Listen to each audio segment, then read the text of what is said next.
아비멜렉을 왕으로 삼으니라. 아비멜렉을 왕으로 삼으니라. 이 제목으로 하나님 말씀 전하겠습니다. 하나님이 사사로 세우신 기드온이 하나님의 뜻에 따라 300명의 용사를 이끌고 미디안의 손에서 이스라엘을 구해냈습니다.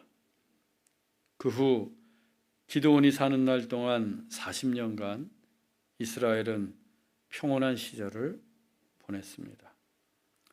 하지만 기드온이 죽자 이스라엘은 곧 하나님을 떠났고 바알을 숭배하기 시작합니다.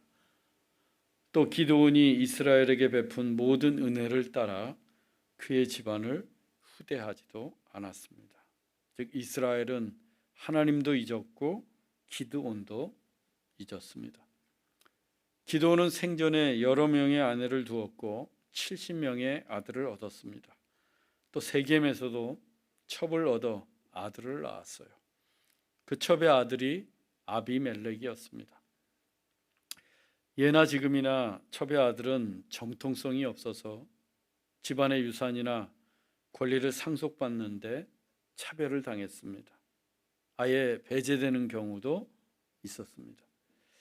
기드온이 죽고 나자 첩의 아들이었던 아비멜렉은 이 상황을 재빠르게 인식을 했고 손을 쓰기 시작했습니다. 세겜 땅으로 가서 자기의 가족들 그리고 외가의 친척들을 다 모아서 청을 합니다. 본문 2절입니다. 너희는 세겜의 모든 사람들의 귀에 말하라. 여룹바알의 아들 70명이 다 너희를 다스림과 한 사람이 너희를 다스림이 어느 것이 너희에게 나으냐.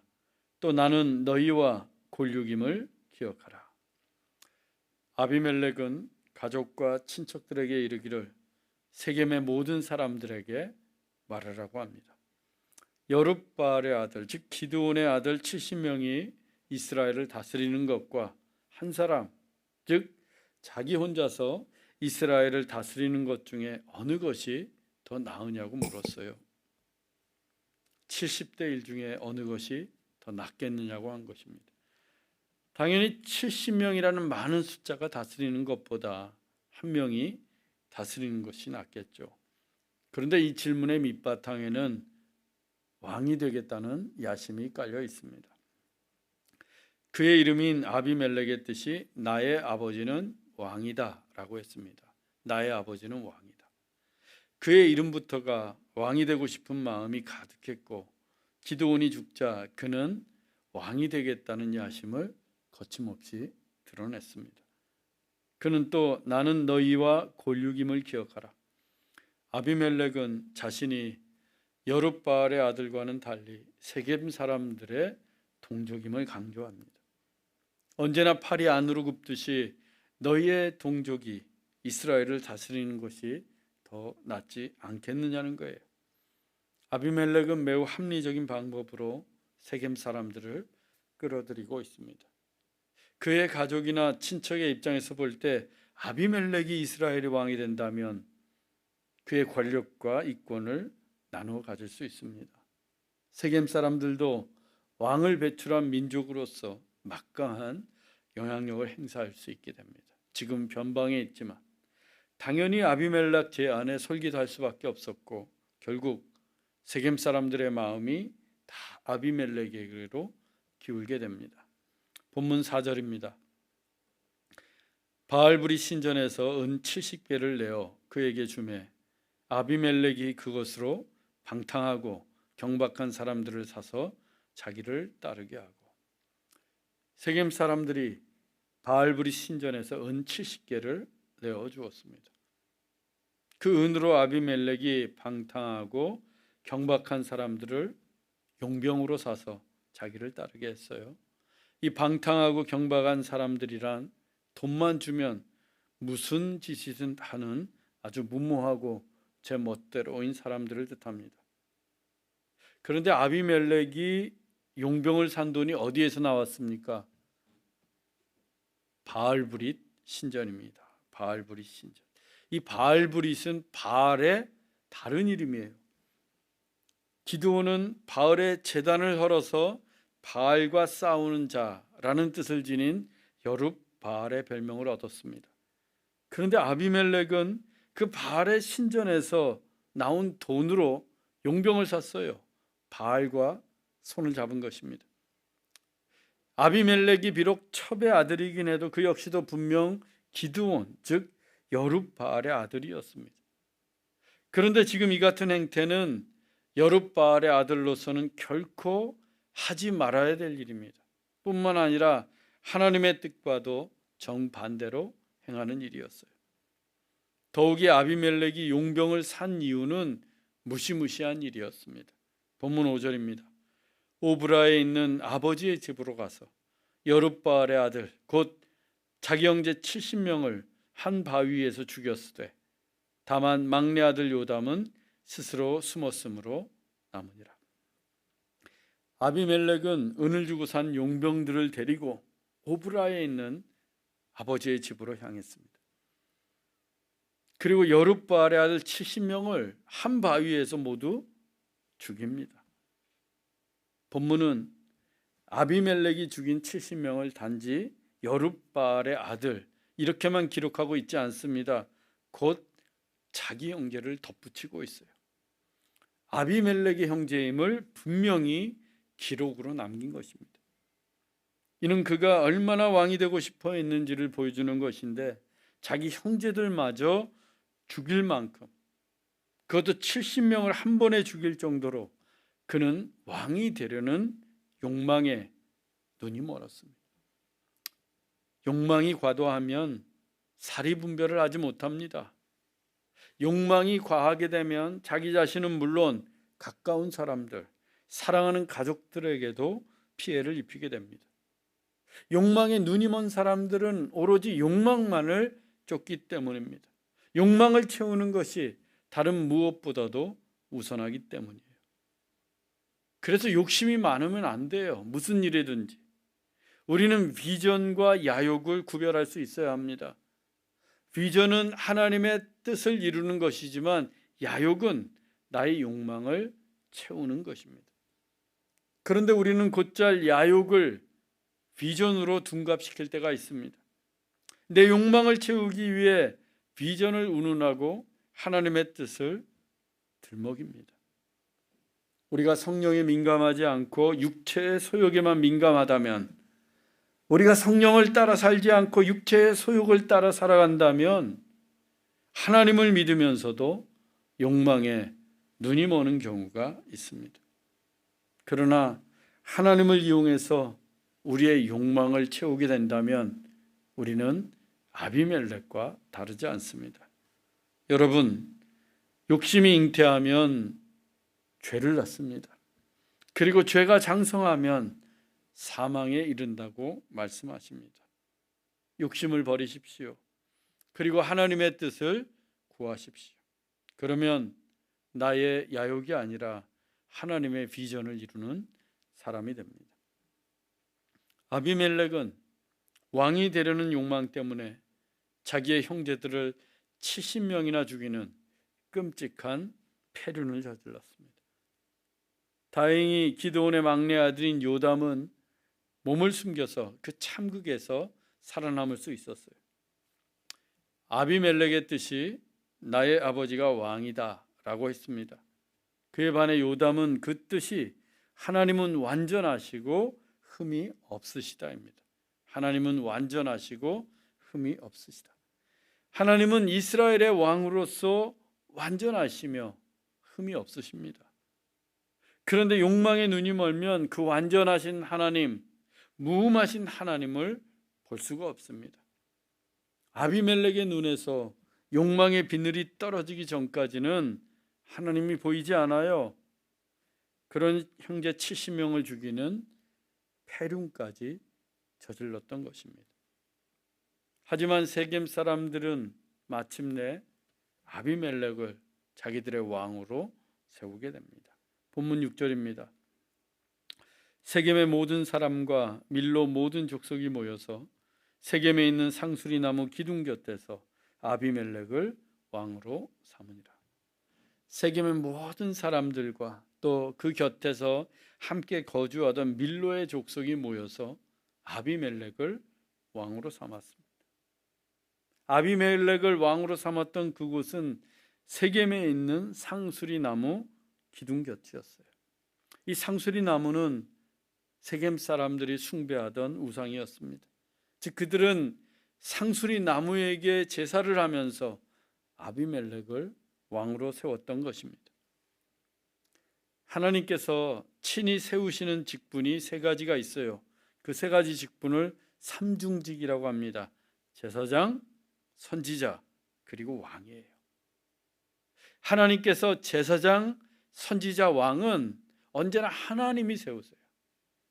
사사조차도 하나님이 세우실 때에만 사사가 될 수 있습니다. 따라서 이스라엘의 왕은 사람이 세울 수 있는 게 아니에요. 아무리 많은 사람들이 모여서 세운다고 해도 세울 수 있는 게 아닙니다. 오직 하나님만이 세우실 수 있습니다. 그래서 왕은 하늘이 낸다고 하는 겁니다. 그런데 아비멜렉이 가나안의 우상인 바알의 신전에서 가져온 은 70개로 방탕하고 무모한 용병을 사서 자기들의 형제들이자 기드온의 아들인 70명을 죽이는 참극을 벌였고, 또 세겜 사람들은 이방의 우상인 상수리 나무에게 절을 하면서 제사를 드리며 욕망의 눈이 먼 아비멜렉을 이스라엘의 왕으로 세웠습니다. 이들 과정은 하나에서부터 열까지 모두 다 하나님의 뜻에 반하는 일이었어요. 더욱이 그곳은 이스라엘에게는 성지나 다름이 없는 세겜 땅이었습니다. 세겜이 어떤 곳인가? 아브라함이 고향을 떠나서 가나안에 거주하면서 처음으로 하나님께 제단을 쌓아 제사를 드렸던 곳이 세겜이었습니다. 또 여호수아가 죽기 직전에 온 이스라엘을 모아놓고 하나님의 언약을 다시금 설파했던 곳도 세겜이었어요. 그래서 세겜은 이스라엘에게 믿음의 성지였습니다. 그런데 그 믿음의 성지 세겜에서 우상을 숭배하며 하나님의 뜻을 거스리고 왕을 세운 거예요. 기드온이 죽고 난 후에 이스라엘이 얼마나 타락해가고 있는지 알 수 있는 대목이었습니다. 그렇게 아비멜렉은 비공식적으로 이스라엘 최초의 왕이 되었습니다. 그 소식을 듣게 된 요담이 세겜에 있는 그리심산으로 올라갔습니다. 그리고 그 유명한 나무의 우화를 이야기합니다. 이 우화는 아비멜렉이 왕이 된 것, 즉 세겜 사람들이 아비멜렉을 왕으로 세운 것을 비꼬는 것이었어요. 요담이 맨 처음 언급한 나무는 감람나무, 올리브나무였어요. 하루는 나무들이 모여서 이 올리브나무, 감람나무에게 이르되 기름을 부어서 우리의 왕이 되라고 합니다. 그러자 감람나무가 이같이 답을 했어요. 본문 9절입니다. 내게 있는 나의 기름은 하나님과 사람을 영화롭게 하나니 내가 어찌 그것을 버리고 가서 나무들 위에 우쭐대리오 한지라. 감람나무는 향기로운 올리브 기름을 냅니다. 감람나무는 그 기름으로 하나님과 사람을 영화롭게 한다고 했어요. 올리브 기름은 하나님께 제사를 드릴 때 화제 또는 전제로 부으며 하나님을 영화롭게 합니다. 또 제사장, 선지자, 왕을 세울 때에도 이 올리브 기름을 그 머리에 부어서 그들을 하나님의 사역자로서 영화롭게 했습니다. 감람나무는 자신에게는 이 같은 귀한 사명이 있는데 어찌 그 본연의 사명을 버리고 나무들 위해서 우쭐대는 왕이 되겠느냐고 하면서 거절했어요. 이어서 요담이 언급한 나무는 무화과 나무였습니다. 감람나무가 왕이 되기를 거절하자 나무들이 무화과 나무를 찾아가 우리의 왕이 되어달라고 부탁을 합니다. 그러자 무화과 나무가 이같이 답을 했습니다. 본문 11절입니다. 나의 단 것과 나의 아름다운 열매를 내가 어찌 버리고 가서 나무들 위에 우쭐대리오 한지라. 무화과 나무는 피그 트리입니다. 무화과 나무의 열매를 아시겠지만 매우 스위트해요. 피그잼이 얼마나 답니까? 그 열매의 모양도 겉은 그린색이고 안은 붉은색인데 아름답습니다. 무화과 나무도 감람나무와 마찬가지로 달고 아름다운 열매를 내는 사명을 버리고 나무들 위에서 우쭐대는 왕이 되지 않겠다고 말합니다. 요담이 이어서 언급한 나무는 포도나무였습니다. 나무들이 또 포도나무를 찾아가서 우리의 왕이 되어달라고 합니다. 그러자 포도나무가 이같이 답을 했어요.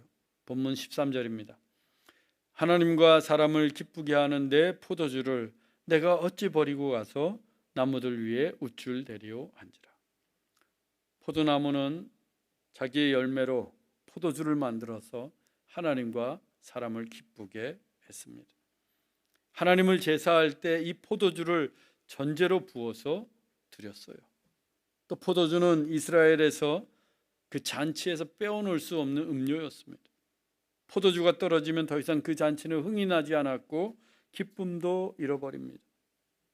가나의 혼인잔치에서 예수님께서 물로 포도주를 만드신 이유도 그 잔치에서 사람들에게 기쁨을 주시기 위함이었어요. 포도나무 역시 자기 본연의 임무를 버리고 우쭐대는 왕이 될 수 없다고 거절을 합니다.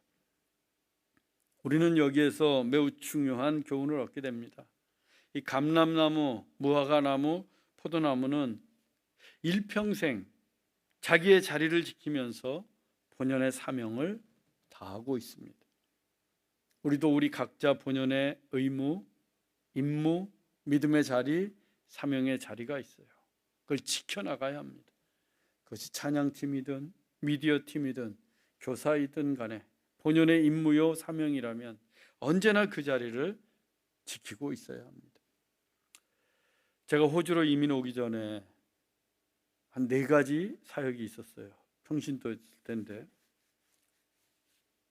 중등부 교사, 그리고 찬양팀, 청년부 교사, 그리고 교회 출판부였습니다. 이 4가지 사역을 시작한 이래로 제가 군 복무 기간을 제외하고는 한시도 그 자리를 떠난 적이 없었어요. 그것이 제가 지켜야 할 믿음의 자리였기 때문입니다. 좋은씨앗교회 목사가 되어서도 마찬가지입니다. 저는 제가 은퇴하는 날까지 좋은씨앗교회 담임 목사의 자리를 지켜나갈 것입니다. 혹 건강에 문제가 생겨서 부득불 목회를 그만두어야 하는 경우가 아니라면 좋은씨앗교회 담임 목사로 살아갈 거예요.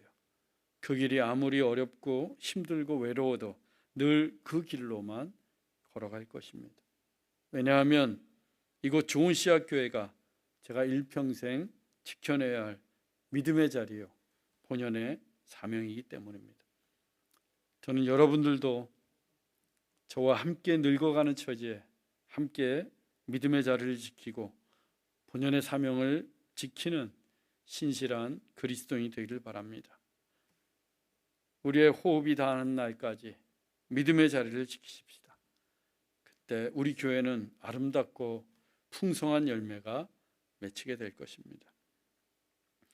또 하나의 중요한 교훈이 있습니다. 이 감람나무, 무화과나무, 포도나무는 고대 근동 지역에서 매우 유용한 나무였습니다.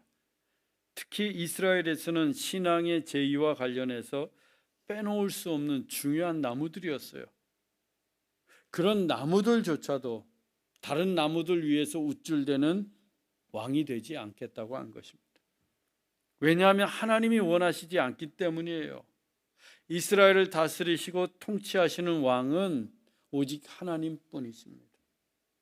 감람나무, 무화과나무, 포도나무는 하나님을 위해서 쓰임받을 뿐이지 다른 나무들이 원한다고 해서 결코 왕이 될 수 있는 게 아니에요. 이 감람나무, 포도나무, 무화과나무는 자기들의 위치와 본분을 정확히 알았고 결코 그 선을 넘지 않았던 것입니다.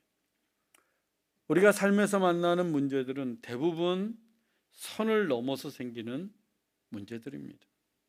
목사는 목사로서의 선이 있고 그리스도인은 그리스도인으로서의 선이 있습니다.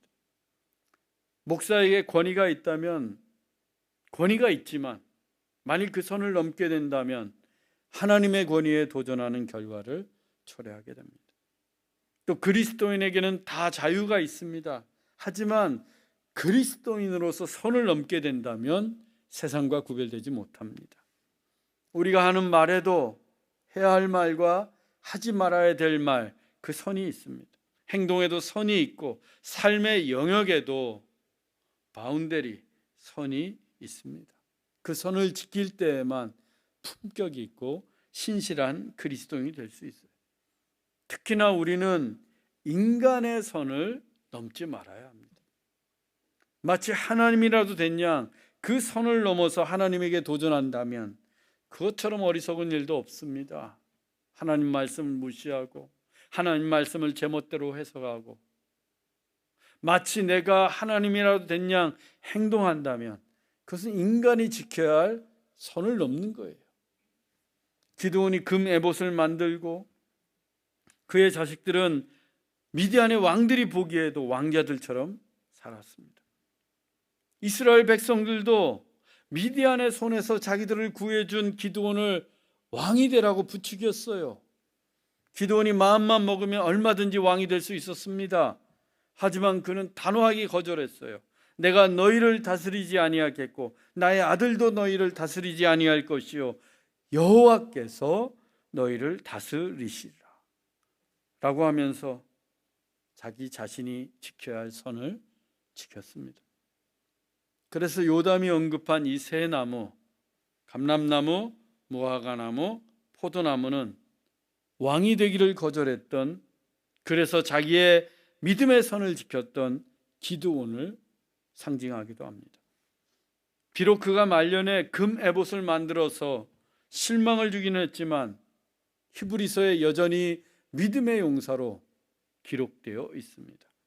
기드온이 자신과 하나님 사이에 지켜야 할 인간의 선을 끝까지 지켰기 때문입니다. 우리가 믿음으로 산다는 것이 무엇인가? 바로 이 선, 인간으로서의 선을 지키는 것입니다. 저는 여러분들이 언제나 이 믿음의 선을 잘 지켜낼 수 있기를 바랍니다.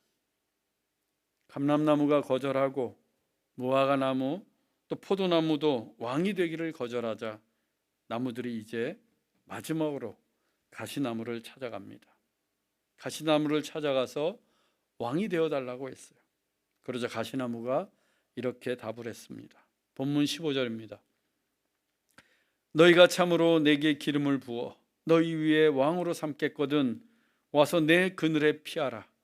그리하지 아니하면 불이 가시나무에서 나와서 레바논의 백향목을 살을 것이니라. 가시나무는 다른 나무들과는 달리 왕이 되겠다고 합니다. 다른 나무들이 왕이 되라고 하자 왕이 되겠다는 거예요. 그러면서 자기의 그늘에 피하라고 합니다. 이 햇빛이 내리치는 날 나무 그늘에 피한다고 하는 것은 뜨거운 태양도 피하지만 그 그늘 아래서 쉼을 누리는 것이기도 합니다.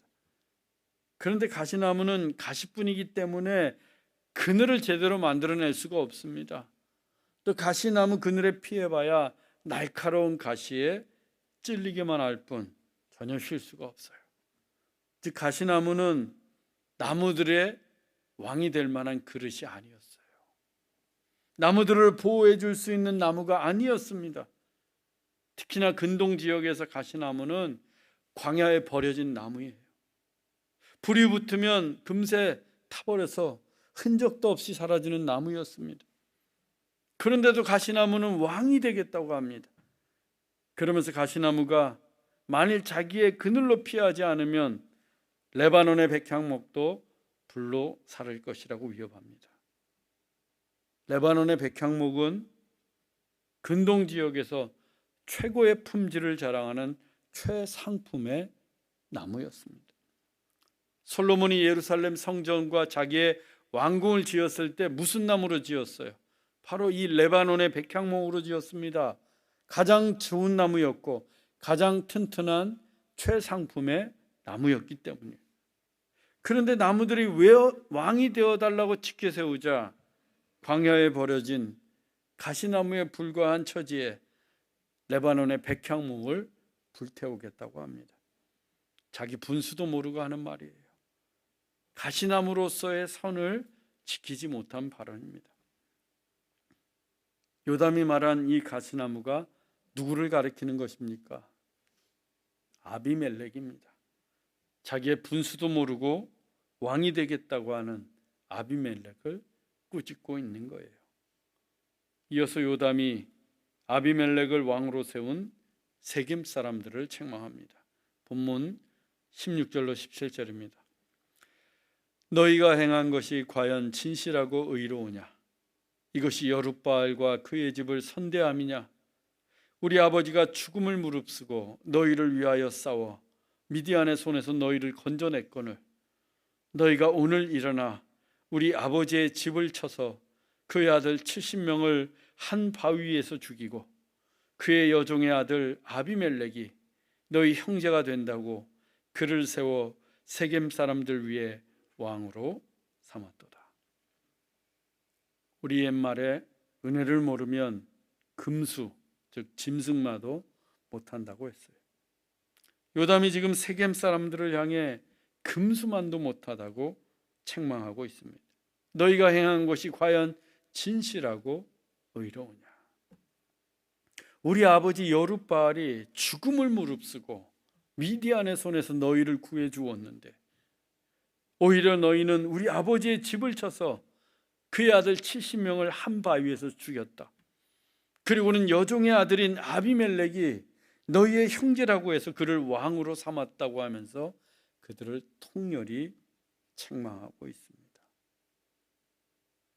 지금 세겜 사람들은 먼 후대의 사람들이 아니에요.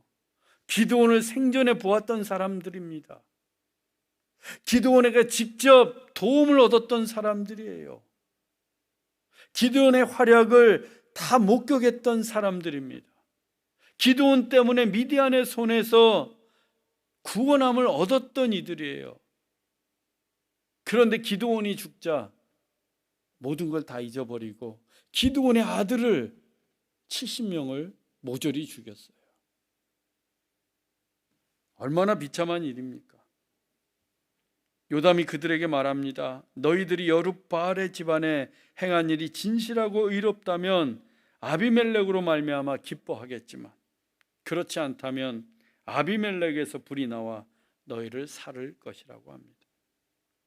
세겜 사람들이 기드온 집안에 저지른 일은 진실하지도 않았고 의롭지도 못했습니다.